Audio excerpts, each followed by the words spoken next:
Hi, hello! Recently, I asked you all to send in questions for me to answer. And if you didn't ask any questions, I hate you. Anyway, let's just get this started. Creepy 3D printed Bender, would you mind? One day, you will rot, but my dinosaur blood will outlive even this planet itself. Alright. Can you read the questions, please? Hello? DJ Elijah asks, how long have you been drawing, and how did you get good at it? Will you stream Sonic X Shadow Generations?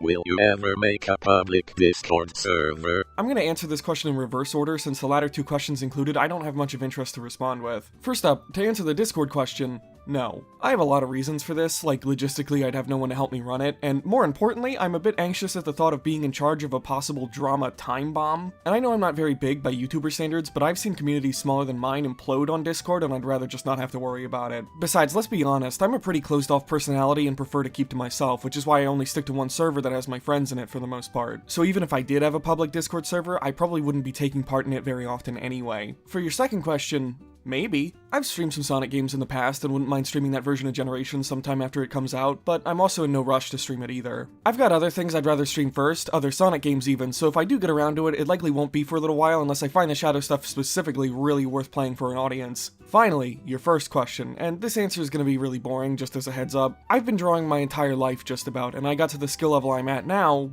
by practicing. It's never the answer you want to hear to this kind of question, I know, but the reason you hear it so much is because it's the truth. It's how all artists get to where they want to be with their craft. I wouldn't even say I'm good either, like you did, although I do appreciate the compliment still, thank you. And I don't say this to be self-depreciative, I'm at least somewhat proud of my skill level as an illustrator, and I generally like my work. I say this though because I'm a firm believer that all art is subjective, and that there is no such thing as bad or good art. Now, there are some exceptions to this rule, like when art is harmful, but for the most part whether a piece of art is good or not is entirely up to the person engaging with it. This is why for my videos I try to use terms that make it clear that I'm only talking for myself, i.e. personally, or I think, or in my opinion, you get the idea. This might seem semantic, sure, but I find wording like this is more accurate, better for discussions surrounding art, and overall just more personal. Also, I'm a little sorry that I turned your question into a vessel for a mostly unrelated tangent. Still, thanks for asking it though. Oh look, it's an artist asks.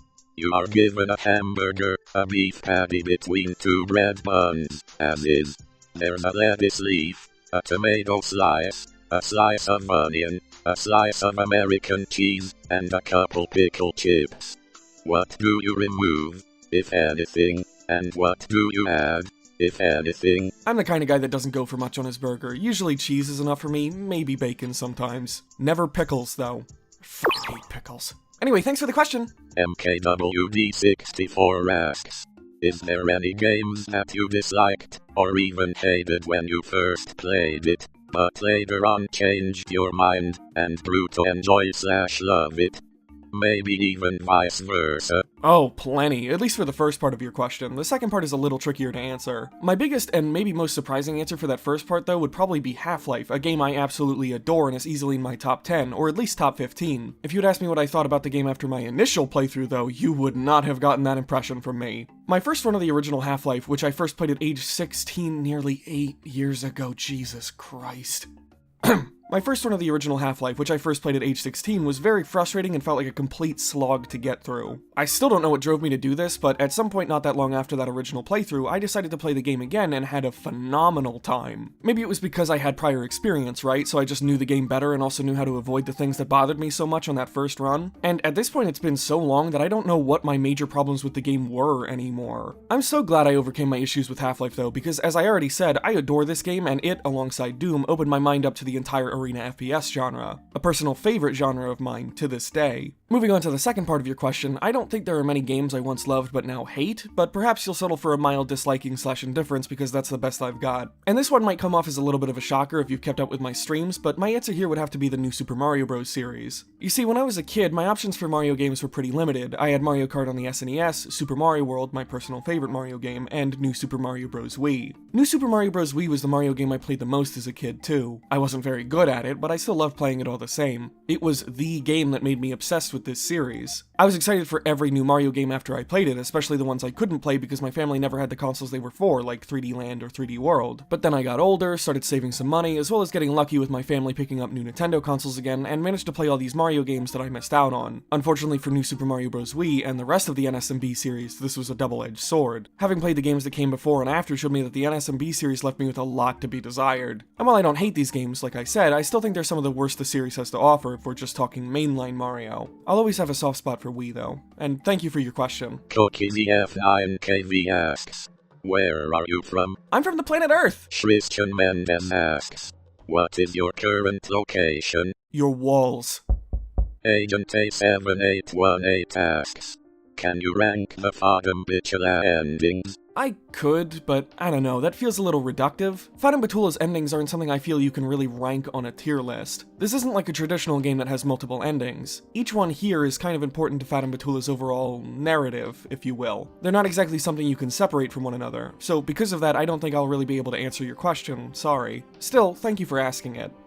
Also, the skeleton ending is totally an S tier. Jabberwacko5152 asks, what's your favorite part of making video essays? This changes from video to video depending on what my end goal is, but if I have to pick, I'd probably go with the writing since it's the part I usually have the most fun with. Especially the videos I format differently than my usual affair, like with my Eco and ODST videos. Even then though, just like every step of video creation, I can still get stumped on this part of making videos and it can turn that fun into frustration fairly quickly. Almost always though I eventually figure it out, and that's extremely satisfying every time. And while this wasn't part of your question, I'll tack onto this by saying that my least favorite part of making these videos is easily the audio editing. It's always tedious and extremely goddamn boring. If I could afford to pay someone to do this part of each video for me, I would in a heartbeat. Oh, and one more thing before I move on. I understand why everyone calls my videos video essays. It's not entirely inaccurate, but it never felt right to me. Video essays, or just essays in general really, need a thesis statement. And while you could argue that plenty of my videos have a thesis statement, my overall goal with making these videos is just to talk about things I find interesting and try my best to explain my feelings on them. It's why I don't refer to my videos as review or critique either, since even though I do tend to dip into critical analysis of the art I discuss, my objective usually has never been to get others to try or avoid the things I talk about. I prefer to label my big edited videos as opinion pieces because I think that's the closest term to describing what I do here. This may have been a bit of a bigger answer than you were expecting, especially since I went on yet another one of my patent tangents, but I still hope you found it interesting nonetheless.